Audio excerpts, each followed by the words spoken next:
নমস্কার বন্ধুরা, টোটকা দুনিয়া চ্যানেলে আপনাকে স্বাগত।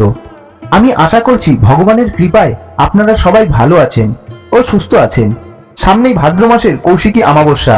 এই কৌশিকী অমাবস্যা হলো বছরের 12টি অমাবস্যার থেকে খুবই গুরুত্বপূর্ণ ও বিশেষ। তন্ত্র সাধনার জন্য এই দিনটি অত্যন্ত গুরুত্বপূর্ণ। পুরাণ অনুসারে এই দিন দেবী শুম্ভ ও নিশুম্ভকে বধ করেছিলেন। শাক্ত মতে যারা দেবীর পূজা করেন তাদের জন্য কৌশিকী অমাবস্যার রাত বিশেষ মাহাত্ম্যপূর্ণ। তারাপীঠে এদিন মা তারার বিশেষ পূজার আয়োজন করা হয়। সাধক বামাখ্যাপাও এই কৌশিকী অমাবস্যাতেই সিদ্ধিলাভ করেছিলেন।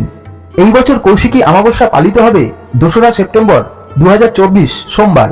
বাংলা ক্যালেন্ডার অনুসারে সেই দিন 16ই ভাদ্র ভোর 5:05:51 শুরু হতে চলেছে পবিত্র এই অমাবস্যা। এই তিথি থাকবে মঙ্গলবার ভোর 6:29:58 পর্যন্ত। এবার বলি কৌশিকী অমাবস্যার রাতে কি কি করবেন। শাস্ত্রমতে কৌশিকী অমাবস্যার মাহাত্ম্য অন্য অমাবস্যার তিথির থেকে সম্পূর্ণ আলাদা। তন্ত্রমতে যারা দেবীর সাধনা করেন তাদের জন্য এই রাতের বিশেষ মাহাত্ম্য রয়েছে। আসুন জেনে নিন এই কৌশিকী অমাবস্যার রাতে কোন কোন কাজ করলে আমাদের জীবন থেকে অশুভ শক্তি দূর হবে এবং মাতারার আশীর্বাদ পাওয়া যাবে।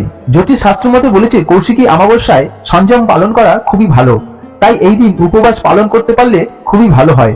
কিন্তু যারা উপোস থাকতে পারেন না তারা নিরামিষ আহার গ্রহণ করুন, কিন্তু এই দিন কোনো রকমের আমিষ খাবার খাবেন না আর বাড়িতেও আনবেন না। বন্ধুরা, এই দিন সন্ধ্যাবেলায় কোনো রকমের কাজের জন্য বাড়ির বাইরে যাবেন না, কারণ এই দিন তন্ত্র সাধক যারা আছেন তাদের কর্মসিদ্ধি করার জন্য আপনার ক্ষতি করে দিতে পারে। বিশেষ করে এই দিন শ্মশানে একদমই যাবেন না। চেষ্টা করুন এই দিন সবাই বাড়ির মধ্যেই থাকুন। এই অমাবস্যায় ভুলেও চুলদাড়ি কাটবেন না। সন্ধ্যাবেলায় বাড়ির সমস্ত আলো জ্বালুন। এই দিন ঘর বাড়ি পরিষ্কার পরিচ্ছন্ন রাখুন, বিশেষ করে বাড়ির আশেপাশে ও বাড়ির উঠোন পরিষ্কার করে রাখুন। নিজের পরিবারকে তন্ত্র সাধকদের কার্যসিদ্ধির হাত থেকে বাঁচাতে এই দিন সন্ধ্যাবেলায় যখন আপনি সন্ধ্যা দেবেন তখন তারা মায়ের নাম জপ করুন। ভক্তি ভরে মাকে সন্ধ্যা আরতি দেবেন।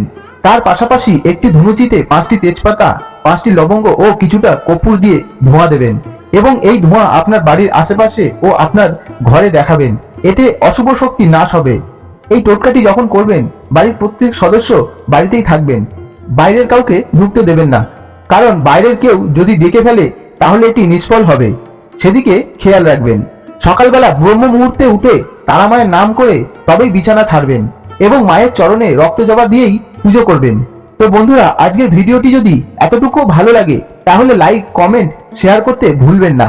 আর চ্যানেলে যদি নতুন এসে থাকেন তাহলে অবশ্যই চ্যানেলটি সাবস্ক্রাইব করে রাখুন। ফিরে আসবো নতুন আরেকটা ভিডিও নিয়ে।